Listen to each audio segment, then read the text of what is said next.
Hey friends, summer is in full swing, and I hope you've been enjoying the longer days and some of your favorite summer meals lately. I know we certainly have. It has been far too long since we last hung out, so let's catch up, shall we?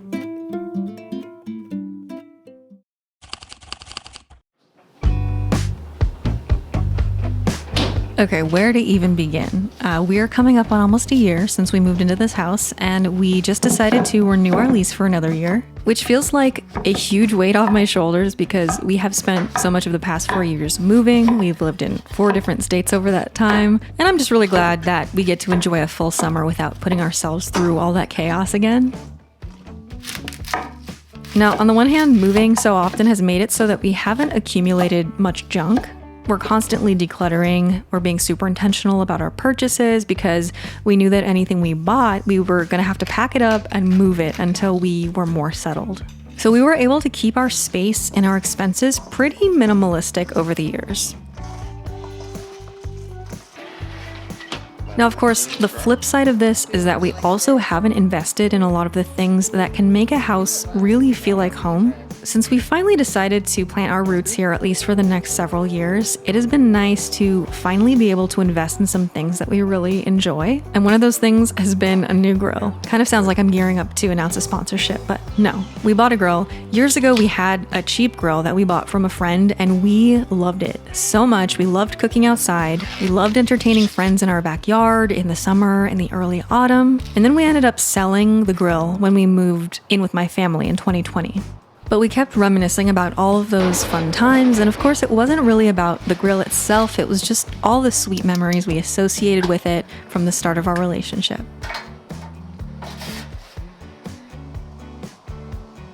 Last year in Washington, we would bring our camping stove outside onto our balcony because we didn't have a backyard, and we would fry up burgers and Beyond sausages just to kind of plug back into how that used to feel. And it's funny how so often you don't appreciate those little things you have until you're looking back and you don't have them anymore.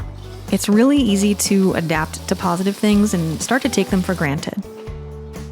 And that house where we had that grill, we remember it so fondly now, even though back then we could not wait to move out of it. I think we were kind of just restless and romanticizing moving out of the suburbs and going somewhere we thought would be more interesting. Looking back, I think it was just the right place at the wrong time for us. But now it kind of feels like things have come full circle, like we are back where we started but with a fresh perspective. So we spent the evening of the 4th of July using our new grill for the first time. We made veggie skewers, corn, impossible dogs, and burgers. You do the spiral for the ketchup and I do a zigzag. Hot. I had intended to make a few more things like macaroni salad or a fun dessert, but this ended up being way more than enough food for us already. And plus, we have all summer to enjoy meals out here, so there's no need to be in a hurry and do it all at once.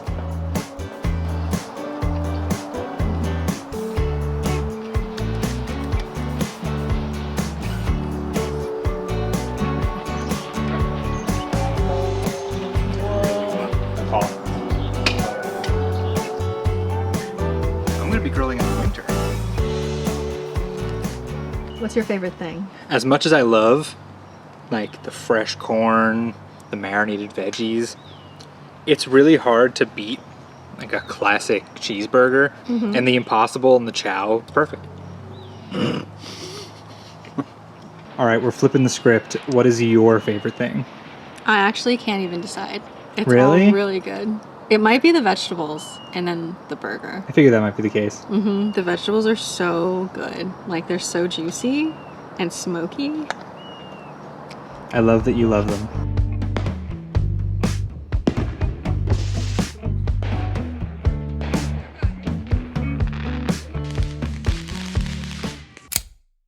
I'm super late to this trend, but I'm finally gonna try the corn ribs that went viral, I think like 2 years ago at this point. They look really good. I can't imagine not liking them because I love corn, but since this is my first time trying them, I think I'm gonna do them in the air fryer just so it's easy.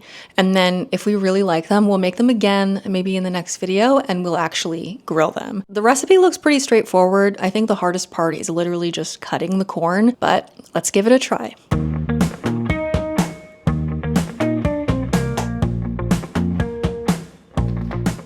So here's one thing about me. My brain is extremely good at coming up with ideas, but it is trapped in a body that is not the best at actually initiating projects or seeing them through. Combine that with the constant deluge of ideas on social media, and I have found myself with pages and pages of brainstormed ideas. Recipes, arts and crafts, date night activities, home improvement projects, and more that never seem to come to fruition. These corn ribs are just one small example of what I mean. It's one of countless recipes I saved on TikTok years ago and never got around to making. I told myself that this summer would be the start of a new phase of my life where I shorten the time between conceiving of a plan and actually getting started. It's so easy for me to get caught in the brainstorming, the researching, the consuming of information, when really sometimes I just need to get my hands dirty and learn in the process of doing. Hopefully this gives you a little push if you find yourself in a similar cycle. The funniest part of all of this is that after having put it off for so long, this recipe was actually extremely quick to make. As I predicted, cutting it was the trickiest part, but once I figured out my method, it was fine. And if you try this out yourself, I do have a few tips for you. For one, make sure your cutting board isn't sliding around your counter. You really need a stable base to cut on. You can place a damp paper towel or a kitchen towel underneath your cutting board to keep it from slipping. Secondly, be super careful and aware of where your fingers are. Just tap away at it with the heel of your hand. And lastly, if you're having a lot of trouble, you can always just boil your corn for a few minutes and it will soften up the cob quite a bit and make it easier to cut.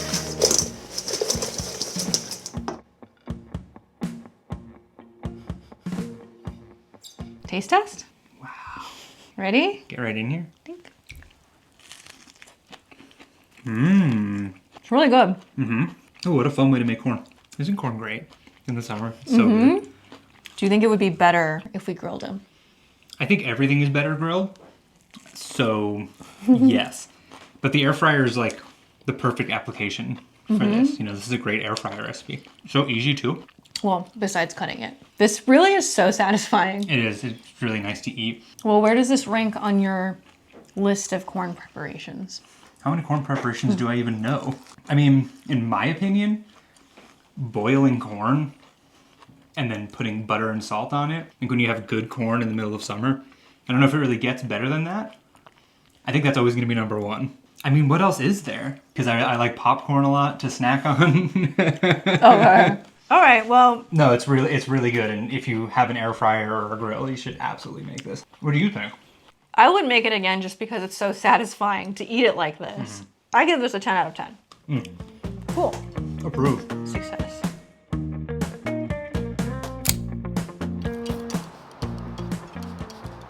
It's really windy, so I'm going to hold on to the microphone instead of clipping it. I thought I'd do a little chit chat with you, let you know where I disappeared to for the past 5 or 6 months. I had not intended to take, half the year away from YouTube, but I'm back. I'm back for good. I will be uploading more regularly. Okay, so let's rewind. At the start of the year, I sold all of my camera equipment. Basically sold the filming setup that I've been using since 2018. I upgraded to a much nicer setup. I had wanted to do that for a long time. I actually got an entry-level cinema camera. I got the Sony FX30. Then I also got a second camera specifically for photography because I had always just used one camera for everything. It was kind of inconvenient, but I really wanted 2024 to be the year that I focused on improving my videography and photography. So I made that huge investment. It was very scary. I have a lot of money anxiety. I think that's pretty normal. But one thing I am comfortable investing in is my business. So when I got all my new equipment, I quickly realized how much of a learning curve there was going to be. Not only did I switch from Canon to Sony, and the menu systems are very different, but my new filming camera was also, it just had way more features. There was just a lot for me to learn. So I said, you know what? I'm just going to take a month or two off, really get the hang of all my new equipment. One of the main reasons I wanted to upgrade was I wanted the ability to record in the log format, which, if you're not familiar, it's a picture profile that preserves a lot more of the raw information in the images you capture. So straight out of camera, you get what looks like a really flat, desaturated image, and it gives you a ton of flexibility when it comes to color grading, which is one of the main things that I wanted to learn how to do this year. There are so many YouTube creators who just produce the most visually stunning content, and I wanted to start improving my videos in that direction. Since I've been doing YouTube for so long, I've definitely tried on a lot of different styles. You know, some YouTubers are way more personality based, entertainment based. They don't focus that hard on the aesthetics. I think I've come to the conclusion that I'm not charismatic in that way. So it matters a lot to me that I am making my videos look as visually pleasing as I can. And plus, when I was younger, I always really loved art. I wanted to be an artist when I was a little girl. And I feel like improving my videography and learning more about color grading and composition is one of those ways that I'm kind of satisfying my inner child. Do you know what I mean? So I wanted to take some time off to learn that behind the scenes. And then what ended up happening was I wanted to revamp a lot of the material on my recipe blog, sarahsvegankitchen.com. If you didn't know, I've been doing YouTube as my full-time job since late 2017, and up until last year, AdSense and sponsorships have been the bulk of my income. I actually did not monetize my recipe blog until last springtime. My blog was always kind of an afterthought, I guess. I would share whatever recipes were inspiring me in my videos, and then I would just kind of toss them up on my recipe blog at the very last minute right before publishing the YouTube video, kind of just snap a photo on the fly. And as a result, I would look at the photography on my blog and I would just kind of cringe inside because I just didn't think the photos were that nice. I've never identified as a photographer. I'm not very good at food styling, not very good at editing photos, and I still have so much to learn there too. I don't know if you can tell, I deal with a lot of imposter syndrome as a creative in general, but that's a whole nother topic. So during the first half of this year, I have spent a lot of the time kind of behind the scenes redoing a lot of the photos on my blog, trying to teach myself more about food styling, composition, editing photos in Lightroom. I have a lot to learn. I'm still at the point where I'm not like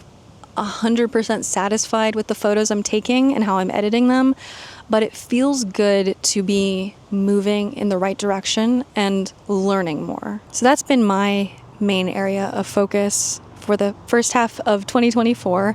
But like I said, I'm very excited to be back on YouTube. I want to be a YouTube first creator again because I just think that the community on YouTube is unmatched. I do enjoy making short form content for Instagram and TikTok, but I don't love the platforms themselves. I don't know, I just feel kind of icky when I'm spending too much time scrolling on those platforms. I won't launch into a rant about that, but yeah, I wanted to update you guys. Thank you to those of you who are watching this, to those of you who care enough about me to support my channel, to watch my videos, to listen to my ramblings. Thank you so much for anyone who left a really nice message while I was gone. I really do love you guys so much. Everything that I have accomplished is thanks to you guys and your support. I'm losing my voice now, so I'm gonna head back in, but yeah, thank you.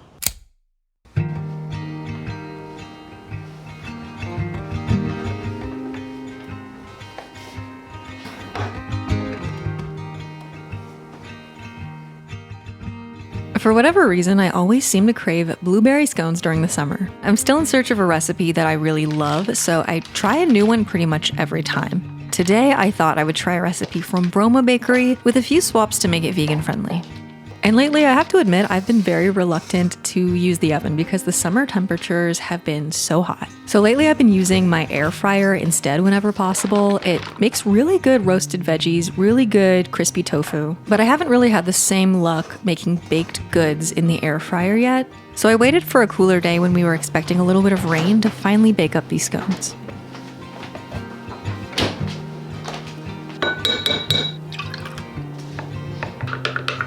I always identified as a summer lover and I would crave the heat, especially since I grew up in the desert.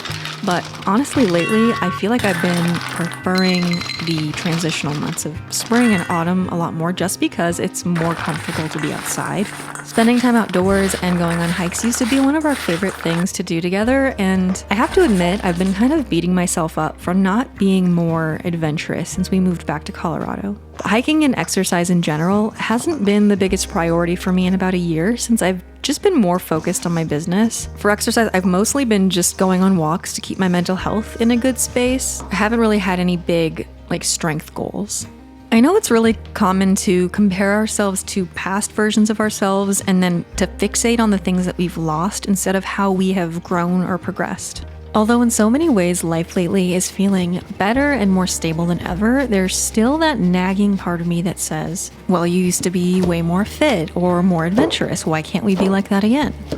When I was younger, I used to think that I was trying to build this optimized version of myself who would be able to balance all the different facets of my life with ease. But now I'm starting to think that adulthood is more about learning how to prioritize different things during different seasons of life, kind of like how nature operates with a distinct rhythm in each season. And maybe I don't need to be the most adventurous version of myself, and the fittest, and the most social, and the hardest working, and the most studious, and the most creative all at once. If at any moment we can focus on doing just a few important things to the best of our abilities without giving up, then that is progress. I'm just trying to stay focused on that vision and not get too distracted by trying to do everything at once. As for the scones, they came out really well. I might reduce the liquid just a tad next time because they were a little on the fluffy and cakey side, and I prefer my scones to be almost kind of crumbly, but they tasted great paired with black coffee, and I will definitely be making more soon.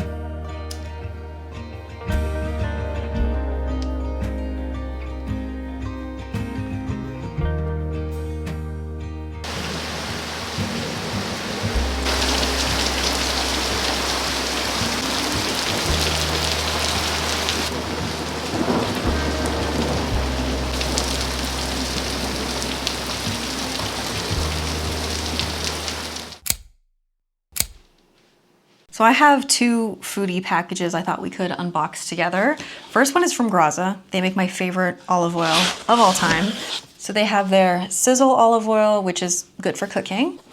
And the drizzle oil is more of like a finishing oil. It is so green and super potent and flavorful. I like to use this to top soups and salads, or if I want to dip like fresh, crusty bread in really good olive oil, I'll mix like a little bit of this with flaky salt, black pepper, some balsamic, and it is so good. They just launched refill canisters. Now these are recyclable, and I can just order more of these every time I need to refill my plastic squeeze bottles. This isn't sponsored. I do have a $5 discount code with them if you want to order their sizzle and drizzle set online, but I've also seen it at my local Sprouts. Thank you, Graza.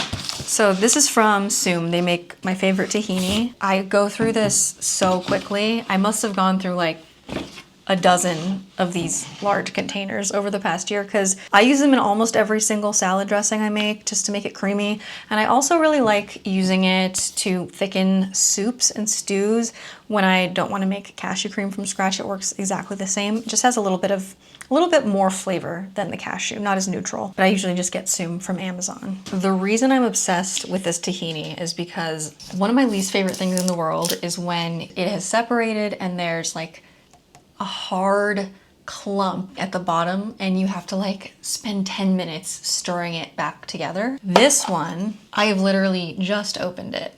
You can stir all the way to the bottom. It is creamy and smooth. It is drizzleable and runny, and it is just, it's the best. You gotta buy this stuff. I've never seen this in stores, but I would love if Sprouts started carrying them.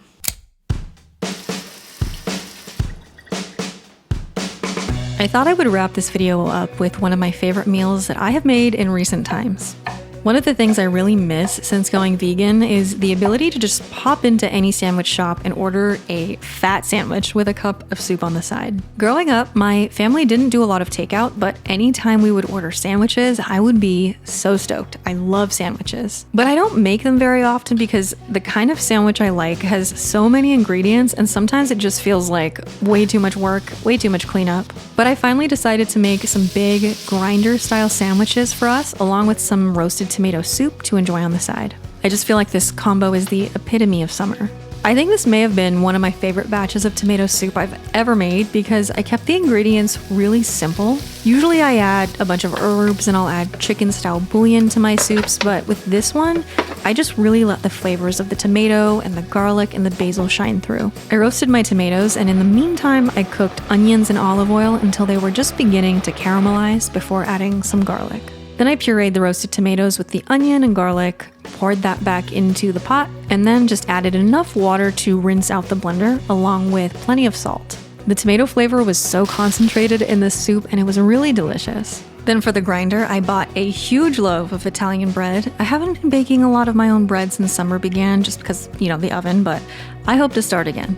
So I toasted the bread with some field roast cheese, and then in the meantime, I made this really delicious salad with lots of shredded iceberg lettuce. I'm obsessed with iceberg. It's so crunchy and juicy. It's so good.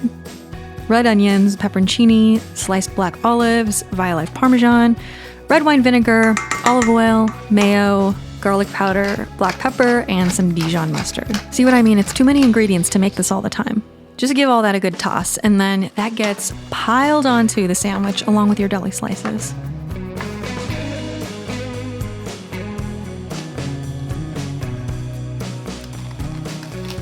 Right before serving the soup, I stirred in some fresh basil and topped each bowl with a little cashew cream, some olive oil, more fresh basil, and some red pepper flakes. I was so happy with how this meal came out that I literally made the exact same sandwiches again 2 days later. And I already know we're gonna have this on repeat over the next few months. I also feel like I need to make a huge pot of the soup and freeze it in portions because it is so delicious. I wanna eat it every day.